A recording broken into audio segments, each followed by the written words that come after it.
with the economy the way it is, it hit our business pretty hard.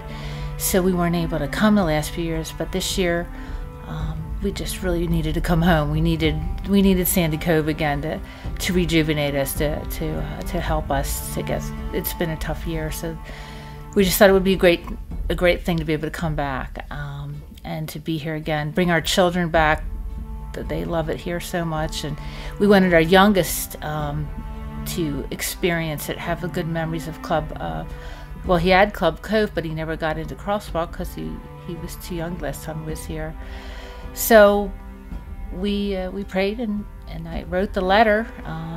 It was hard because we don't like asking for assistance, but we just thought we'd try it and see what would happen, and we're so grateful.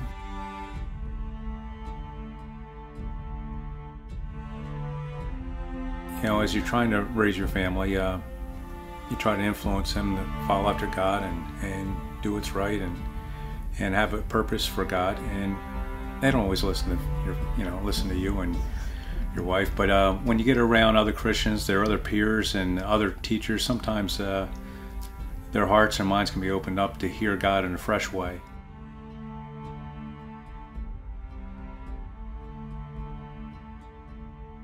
There's something about this place. When you drive and you turn into that driveway, it's like you feel the weight of the world drop off you for a little while.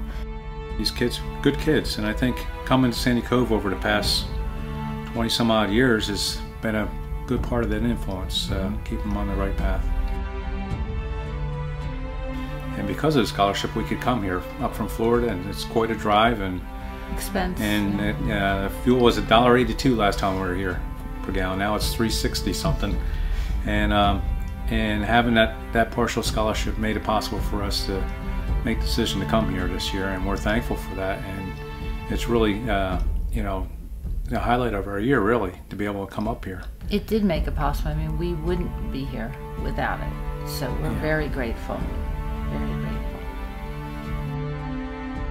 We decided, you know, if we're going to have a future together, we need to get help. We need to find out what it is that's keeping you from, you know, wanting to get to know your family again and, you know, be a part of our lives. You can't come back a year later and just pick up where we left off.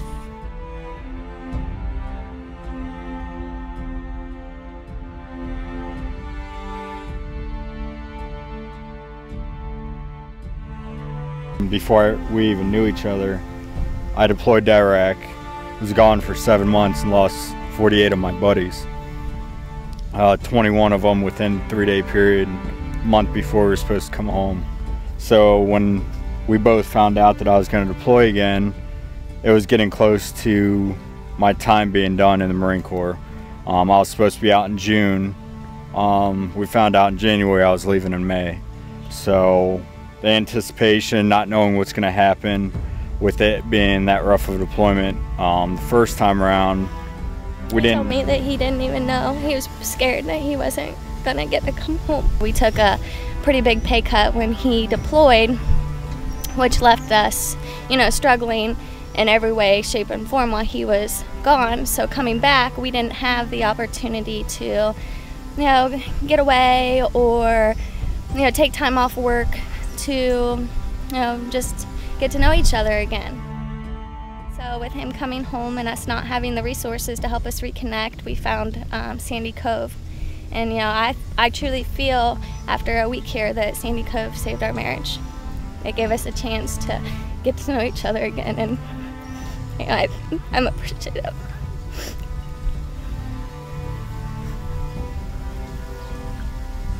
I have my husband back, the man I married.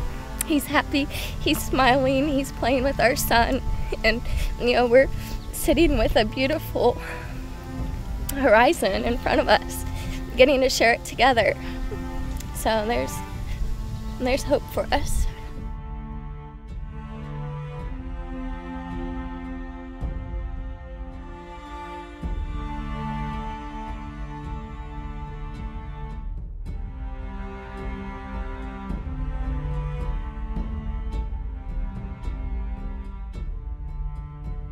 Back in 2006, my husband decided to go into full-time ministry, and he no longer worked in corporate America, and that we called it downsizing. We had to downsize a lot because we didn't have that that heavy financial aspect in our lives anymore. We just had a really rough time of it. You know, we were even at a place where we had to move in with some friends, you know, for a year or two. You know, it was a lot, you know, emotionally, it was a lot spiritually, a lot of growth spiritually, a lot of stress on the family, on the relationships. But, you know, God held us together, and I'm so thankful for that.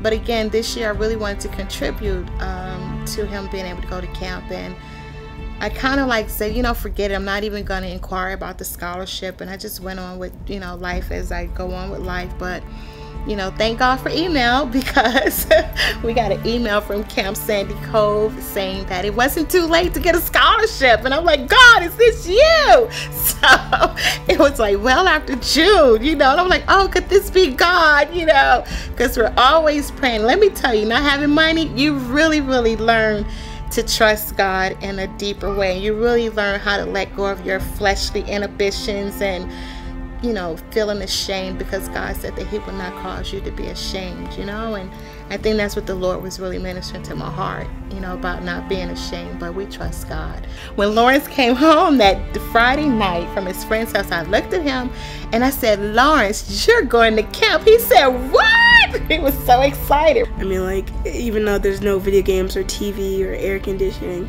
and it's like 130 degrees every day, it's pretty fun, because it's just God's camp.